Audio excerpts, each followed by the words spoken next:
Bonjour, dans cette vidéo, on va voir les limites des fonctions trigonométriques. Donc ce sont trois limites à connaître. Donc passons à ces limites. Alors, on a trois cas. La première limite, c'est la limite de sinus de x divisé par x qui est égal à 1. Donc prenons un exemple. Alors, on cherche à calculer la limite de sinus de 2x divisé par x. Donc on va utiliser une propriété de la trigonométrie. Sinus de x, c'est 2 cosinus x fois sinus x divisé par x. D'accord? Donc ici, cette quantité, normalement, sinus x sur x, la limite c'est 1. Mais cosinus de x, on remplace, donc le calcul ne pose aucun problème, c'est 0. Cosinus de 0, c'est 1. 1 fois 2, ça fait 2. Fois la limite de cette quantité, normalement, pardon, fois la limite de cette quantité, voilà, qui est envers 1, normalement, c'est la limite qui est là. D'accord? Donc, finalement, on trouve 2 fois 1 fois 1, donc finalement, ici, c'est 2 au lieu de 1. D'accord?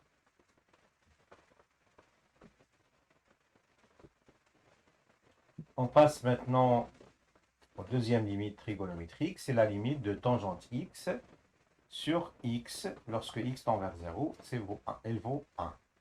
Alors, passons maintenant à un exemple. Alors, on cherche à calculer la limite de tangente de x divisé par racine de x lorsque x ici tend vers 0 plus. Il faut faire attention, ici il faut mettre un plus. Ça c'est 0 plus. D'accord? Donc c'est égal à...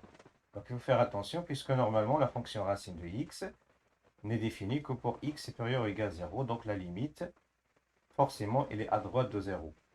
Et bien sûr, lorsque la limite en 0 vaut 1, donc la limite à droite en 0 c'est 1 et la limite à gauche en 0 c'est 1. Donc, il est égal à la limite quand x tend vers 0 plus de tangente x divisé par racine de x, divisé par x multiplié par racine de x. Alors ici, on va changer, il faut mettre un plus ici. Là. Alors, devient cette transformation, on sait que 1 sur racine de x, alors tangente x multiplié par racine de x, alors je peux multiplier ici par racine de x, et bien sûr multiplier ici par racine de x. Donc racine de x fois racine de x, ça donne x. C'est pour cette raison, ici j'ai tangente x sur x fois racine de x. Alors, cette quantité ici, normalement, elle tend vers... Donc cette limite, tangente x sur x, elle tend vers... Normalement, elle tend vers 1. Mais ici, vous avez la racine de x. Donc on remplace, le calcul ne pose aucun problème. On remplace par 0. Donc ça donne racine de 0, c'est 0. Donc 0 fois 1, ça fait, normalement, ça fait 0.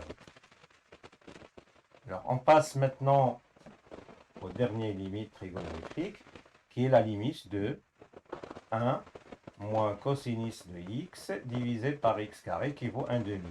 Passons maintenant à un exemple. Alors, on cherche à calculer la limite de tangente x moins sinus de x sur x à la puissance 3. Alors, lorsqu'on remplace directement ici, on trouve 0 divisé par 0. Donc, 0 divisé par 0, donc, c'est une forme indéterminée.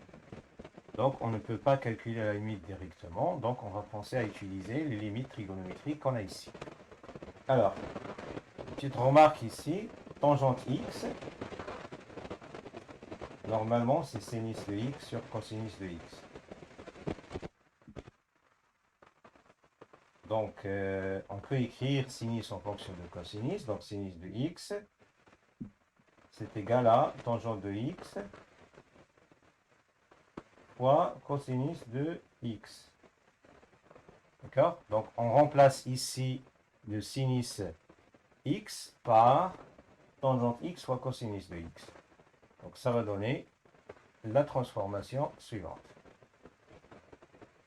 Alors, et après, on va factoriser par tangente de x en haut. Et donc ici, on va factoriser par tangente x ici. Et le x à la puissance 3, on va prendre un x et on la met en dessous de tangente x. Donc il reste ici 1 moins cosinus de x divisé par x au carré. Donc on trouve le produit de deux limites IGL. Donc ça va donner quoi? Alors cette limite ici, normalement, c'est 1. Donc la limite de tangente x tangente x sur x, c'est 1. Le 1 qui est là. Et la limite de 1 moins cosinus de x sur x au carré, c'est 1 demi. Donc 1 fois 1 demi, donc ça fait 1 demi. Voilà, on a fini les résultats sur les limites. Merci pour votre attention et au revoir.